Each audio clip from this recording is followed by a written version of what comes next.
Donald Trump, according to sources inside of his team, might have a wily strategy to try to get the DOJ off his back when it comes to this document scandal.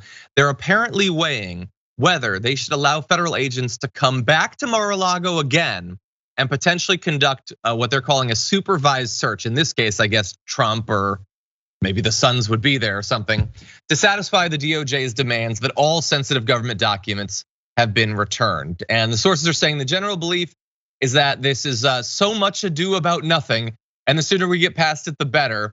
But they do point out, despite Donald Trump's like forward-facing confidence and like braggadocio, like he's pretending as if this doesn't bother him at all. They're saying he wants to move on. He's worn down. Getting one thing off his plate would help him move forward. And I haven't really thought too much about Trump's state of mind because I don't particularly care, and I hope that he's suffering a ton every single day. But like I think about how deeply exhausted I am by the news every day. And then you look at Donald Trump, how tired must he be at all times? So I'm sure he is pretty worn down. But AB, the idea that he could just have the feds come back again, they get into the secret, the double secret closet, I guess, or the crawl space, wherever he's hiding the last few documents, and then everything's cool. I could almost imagine that working because the DOJ sucks and they let rich and powerful people get away with murder. But can you imagine if you robbed a bank and they tracked you down and they recovered what they thought was all the money? And then you're like, okay, I guess technically I still have more. You can come get it. And then we're good, right? Like, how could that possibly be justice? It's not justice, right? But that's why they say that MAGA stands for Make Attorneys Get Attorneys now. Because what you did is that you said that you gave everything back. And you even had Fox News out here saying the same thing. Oh, he gave all the documents back. Why y'all running up in his house bothering him? Why you starting this whole show? They made it seem like it was set it off in front of Mar-A-Lago, right? And the reality is like you didn't give all the documents back, which is why they gotta keep coming back. But now your attorneys that have vouched for you, they didn't do their job, right? Like they're being derelict in their own duties because they have signed off on documents saying that you gave everything back. So he should be tired because not only is he in the hot seat, but now the attorneys who have been helping you or whoever's on your team, they're in the hot seat too because they've been carrying on your lie.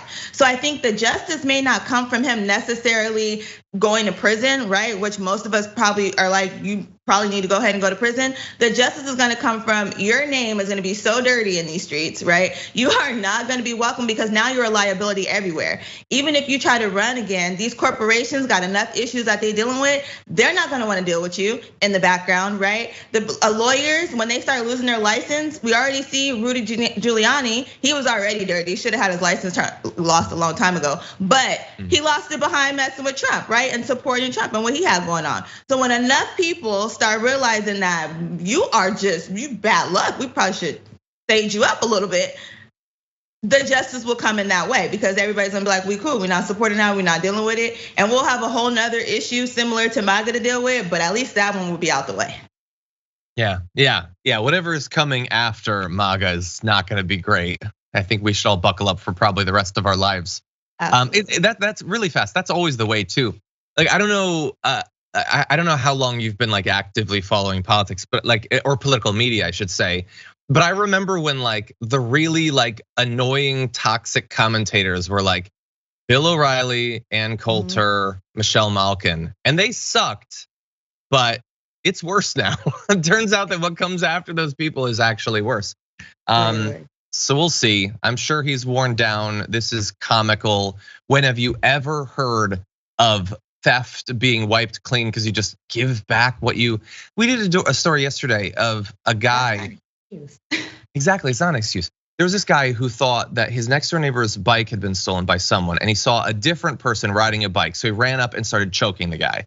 That guy suffered more consequences when he wasn't even involved in the theft than Donald Trump has, when literally no serious person disputes that he actively, knowingly broke the law many, many times. It's very frustrating.